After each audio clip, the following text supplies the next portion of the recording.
வணக்கம் next gen channel நேர்களே, நான் உங்கள் அன்பான சயின்டிபிக் வேதிக் அஸ்ட்ராலஜர் அஸ்ட்ரோரஞ்சி பேசுகிறேன். நல்லது நினைப்போம், நல்லதே நடக்கும். இந்த வீடியோவில் நம்ம என்ன பார்க்க போறோம்னா, தனுசு ராசிக்காரர்களுக்கு மே 2026 எத்தகைய ஒரு பலாபலன்கள் நிறைந்த ஒரு மாதமாக இருக்க போகுதுங்கிறது சயின்டிபிக் வேதிக் அஸ்ட்ராலஜி முறையில் அறிவியல் சார்ந்த சாஸ்திரமாகிய இந்திய வேத ஜோதிடத்தின் அடிப்படையிலான ஒளி தத்துவம் எப்படி ஒரு சுப கிரகமும் பாவ கிரகமும் ராசிக்கு ஒரு இடத்துல சஞ்சரிக்கும் பொழுது ஒரு பாவத்துல ரசிக்கும் பொழுது 5ஆம் இடம் 6ஆம் இடம் சொல்றோம் இல்லைங்களா. ஸோ ராசிக்கு அந்தந்த இடத்துல அந்தந்த ராசியில அந்தந்த நட்பு நிலைமையில பகை நிலைமையில இருக்கும் பொழுது எந்த ஒரு தாக்கத்தை தனுசு ராசிக்காரர்களுக்கு மே 2026 கொடுக்க போகுது, ஆண்டு கிரகமாகிய குரு சனி ராகு கேது எப்படி கொடுக்குது, இந்த மாதிரி தாக்கத்தை செய்கிறது. அதே மாதிரி மாதம் சஞ்சரிக்கக்கூடிய பெயர்ச்சி பெறக்கூடிய செவ்வாய் சூரியன் புதன் சுக்கிரன்கிற கிரகம்லாம் இப்போ எப்படி இருக்காங்க, மே மாதத்துக்கு எந்த மாதிரி ஒரு அமைப்பு இருக்கு அப்படிங்கிறத நம்ம துல்லியமாக இந்த வீடியோவில் பார்க்க போறோம்.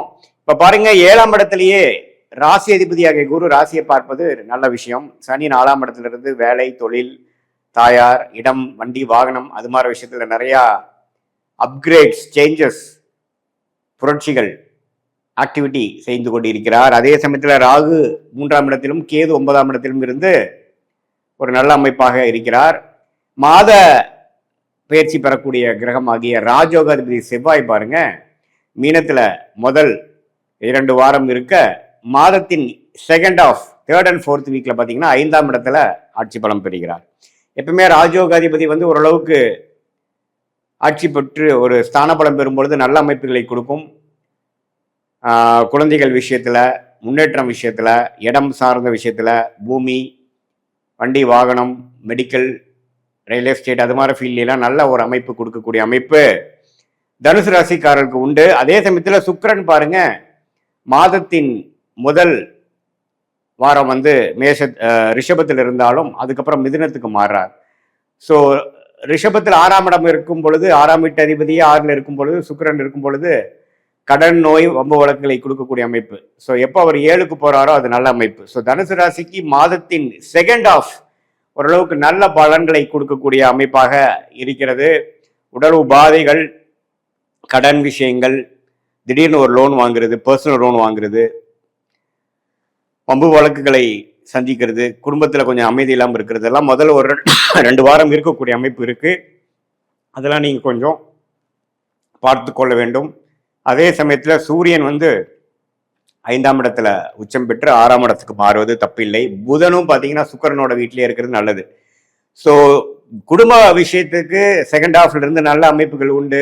ஃபினான்ஷியல் விஷயத்துக்கு நல்ல அமைப்புகள் இருக்கு. உடல் நல சரியாகிறது, நல்ல பிரச்சனைகள்லேருந்து மீண்டு வருவது, சீனியர் சிட்டிசன்ஸ்லாம் நோய் தீர்ந்து ஓரளவுக்கு சரியாய் வருவதெல்லாம் மாதத்தின் செகண்ட் ஹாஃப்ல இருந்து தான் தனுசு ராசிக்காரர்களுக்கு தேர்ட் அண்ட் ஃபோர்த் வீக் நல்ல ஒரு அமைப்புகள் கொடுக்குது. முதல் 2 வாரம் கொஞ்சம் கேர்ஃபுல்லாக இருக்கணும். எல்லா விஷயத்துலையும் கொஞ்சம் டக்குன்னு ஒரு முடிவு பண்ணி நம்ம செய்யக்கூடாது. இதோட பின் விளைவுகள்லாம் என்னென்னு யோசிச்சு பண்ணணும். ஏன்னா செவ்வாய்ங்கிற ராஜயோகாதிபதி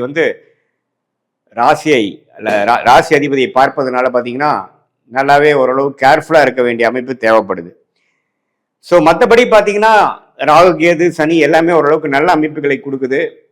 இதுல சுப செலவுகளும் அப்பப்போ கொடுக்கக்கூடிய அமைப்புகள், வியாபாரிகள் தொழிலதிபர்கள் எல்லாத்துக்குமே அப்பப்போ நமக்கு தேவையில்லாத செலவுகள் கொடுக்கக்கூடிய அமைப்பு. சுக்கிரன் 12ஆம் இடத்தை பார்ப்பதனால கேளிக்கைக்காக ஒரு டிராவல் போகிறோம், ஒரு சம்மரில் ஒரு ஹாலிடேஸ்க்காக டிராவல் பண்ணுறோம், அதில் நல்லா செலவு பண்ணுறோம் அப்படிங்கிற மாதிரி விஷயங்கள், வெளிநாடு பிரயாணங்கள் அதெல்லாம் கொடுக்கக்கூடிய அமைப்பு கண்டிப்பாக தனுசு ராசிக்காரர்களுக்கு இந்த மே மாதம் குறிப்பாக சொல்ல போனால் தேர்ட் அண்ட் ஃபோர்த் வீக்ல இருந்து பலன்கள் கொடுக்குதுங்க. மற்றபடி நான் முதலே சொன்ன மாதிரி ஃபினான்ஷியல் விஷயங்கள் பார்த்துக்கணும். மாணவர்களுக்கு நல்ல ஒரு அமைப்பை கொடுக்குது. ஏன்னா புதன் ரிஷபத்தில் இதுவரை ஏனோ தானோன்னு படித்துட்டு இருந்தவர்களுக்கு நல்ல முன்னேற்றத்தை கொடுக்குது. குடும்பத்தில் ஒரு அமைதியை கொடுக்குது, அந்யோன்யத்தை கொடுக்குது, தொழில் மேன்மையை கொடுக்குது.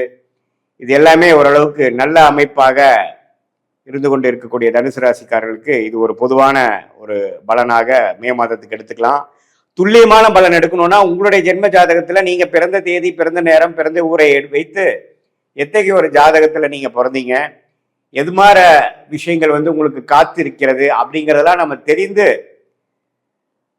தசாபுக்திகள் என்ன லக்னத்துல பிறந்தீங்க, அப்புறம் நீங்க வந்து தனுசு ராசியில பிறந்தாலும் 3 நட்சத்திரமா, புரட நட்சத்திரமா, உத்திர நட்சத்திரமாங்கிறதெல்லாம், உத்திராட நட்சத்திரமாங்கிறதெல்லாம் பார்த்து ஆராய்ந்து உண்மையே துல்லியமான பலன்கள், அடுத்து வரக்கூடிய ஷார்ட் டேர்ம் எப்படி இருக்கு, அடுத்து வரக்கூடிய லாங் டேர்ம் எப்படி இருக்கு, எது மாதிரி பிராப்தங்கள் காத்திருக்கிறது, எது மாதிரி பிராப்தங்கள் நமக்கு இல்லை, எது மாதிரி முடிவுகளை எடுக்கலாம், எப்பொழுது எடுக்கலாம் அப்படிங்கிறதெல்லாம் நாம வந்து சயின்டிபிக் வேதிக் அஸ்ட்ராலஜி முறையில் துல்லியமான முறையில் அஸ்ட்ராலஜிக்கல் கன்சல்டேஷன் எடுத்துக்கொண்டு நாம் அது செய்யும் பொழுது நல்லாவே வந்து நம்ம தீர்க்கமான ஒரு முடிவுகள், அதுக்கு தகுந்த மாதிரி சமயத்துக்கு வரைக்கும் பொறுமையாக இருந்து, அது வேலை மாற்றமாக இருந்தாலும் சரி, கல்யாணமாக இருந்தாலும் சரி, குழந்தை பேரு எதிர்பார்க்கிறதா இருந்தாலும் சரி, வெளிநாடு வாய்ப்புகளுக்காக தேடிக்கொண்டு காத்து கொண்டு இருக்கிறதா இருந்தாலும் சரி, நம்மளுடைய நேரங்காலங்களை தெரிந்து, நம்மளுடைய டைம்லைன்ஸ்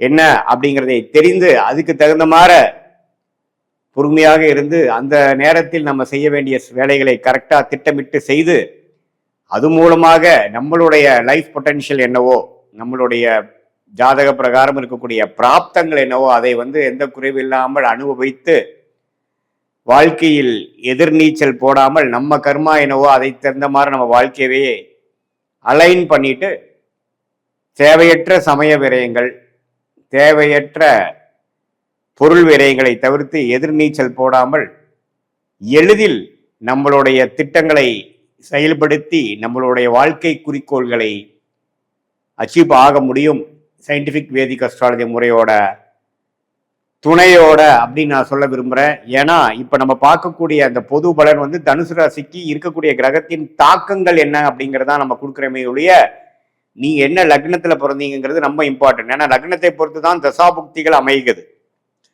ஸோ அது வந்து கொஞ்சம் நீங்கள் கேர்ஃபுல்லாக பார்க்கணும். அதே மாதிரி லக்னாதிபதி எவ்வளோ ஸ்ட்ராங்காக இருக்கார், சில பேர்த்துக்கு லக்னமும் ராசியும் ஒரே மாதிரி இருக்கும்.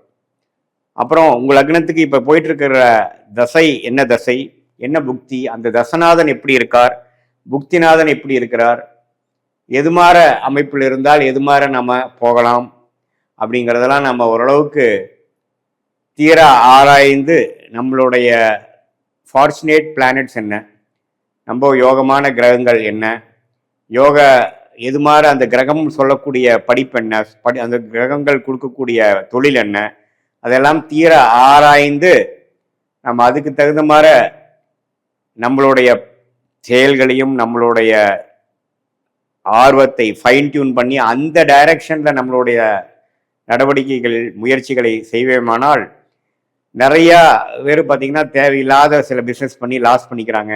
அது மாதிரி விஷயங்கிறதெல்லாம் நம்ம அவாய்ட் பண்ணி நம்மளுடைய பிராப்தத்தை அறிந்து நாமளே வந்து வாழ்க்கையை அமைத்து கொண்டு அது மூலமாக வாழ்க்கையில் வெற்றி பெற முடியும் என்று சொல்ல விரும்புகிறேன். மீண்டும் மற்றொரு காணொலியில் சந்திப்போம். நன்றி, வணக்கம்.